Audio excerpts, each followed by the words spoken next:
২৪শে জুলাই গণঅভ্যুত্থানের রক্তাক্ত দিনগুলোতে ঢাকার মিরপুর হয়ে উঠেছিল প্রতিরোধের দুর্গ। গুলির বিপরীতে গুলতি হাতে দাঁড়িয়ে পড়েছিল সাধারণ মানুষ। ছাত্র, শিক্ষক, শ্রমিক, মা-বাবা সবাই নেমে আসে রাজপথে স্বৈরাচার পতনের আন্দোলনে। তাদের রক্তে ভেজা এই মাটিতে আজও প্রশ্ন ওঠে, কি পেল তারা আত্মদানের বিনিময়ে? সবুজ মাহমুদের বিশেষ প্রতিবেদন।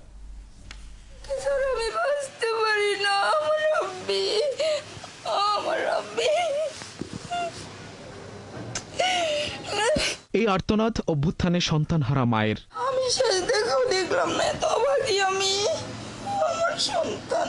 এক বছরেও এই পরিবারের কান্না থামেনি। এর মাঝে শীত পেরিয়ে বসন্ত এসেছে, ঈদের আনন্দে মেতেছে গোটা দেশ। কিন্তু জুলাই অভ্যুত্থানে নিহত রাব্বির শোকে তার পরিবারের সব আনন্দই ফিকে হয়ে গেছে। আমি ওর জুতা শুনতে দেখি গেরান, ওর জামা কাপড় শুনতে থাকি, শুকা শুকা দেখি গেরান, আমার আব্বুর গেরান।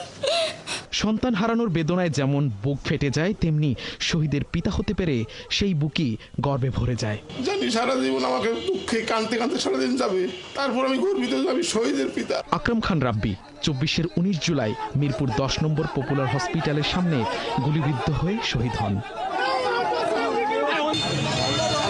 জুলাইয়ের শুরু থেকেই মিরপুর ১০ নম্বর ছিল আন্দোলনের অন্যতম কেন্দ্রবিন্দু। মাসের মাঝামাঝিতে মিরপুর হয়ে যায় প্রতিরোধের স্ট্যালিনগ্রাদ। পুলিশের গুলির বিপরীতে গুলতি দিয়ে প্রতিরোধের সাহসী জুলাই অভ্যুত্থানকে দুর্বার গতি দেয় সেদিন। আমার সাথে লোক মারা যাচ্ছে, ছেলে মারা যাচ্ছে, আমি ধরে আইল্যান্ডে রাখতেছি, একজনের পাশে একজন, একজনের উপর একজন।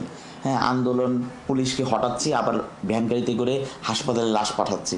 নিজের ভিতরে ওই অনুভবটা হয় নাই যে 2-4-5 সেকেন্ড পর আমারও গুলি লাগতে পারে।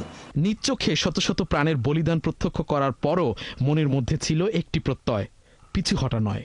মানে এইটা যে কত একটা ইন্সপায়ারিং ব্যাপার যে গুলি করতে থাকুক, পুলিশের গুলি তো একসময় শেষ হবে, পুলিশের গুলি যখন শেষ হবে তখন যে আমরা মিরপুর 10 দখল নিব।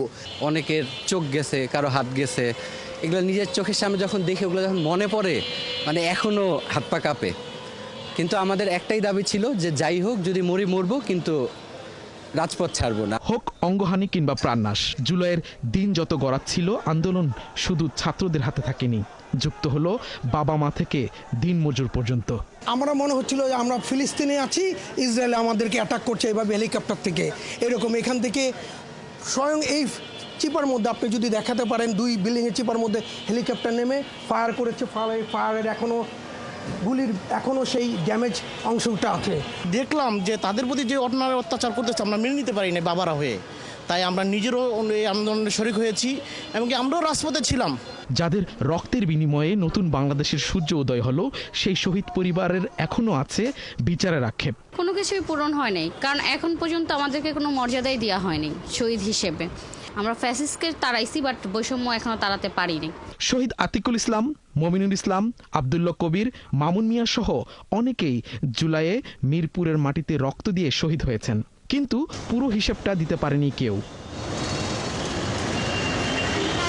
সবুজ মাহমুদ, ৭১, ঢাকা।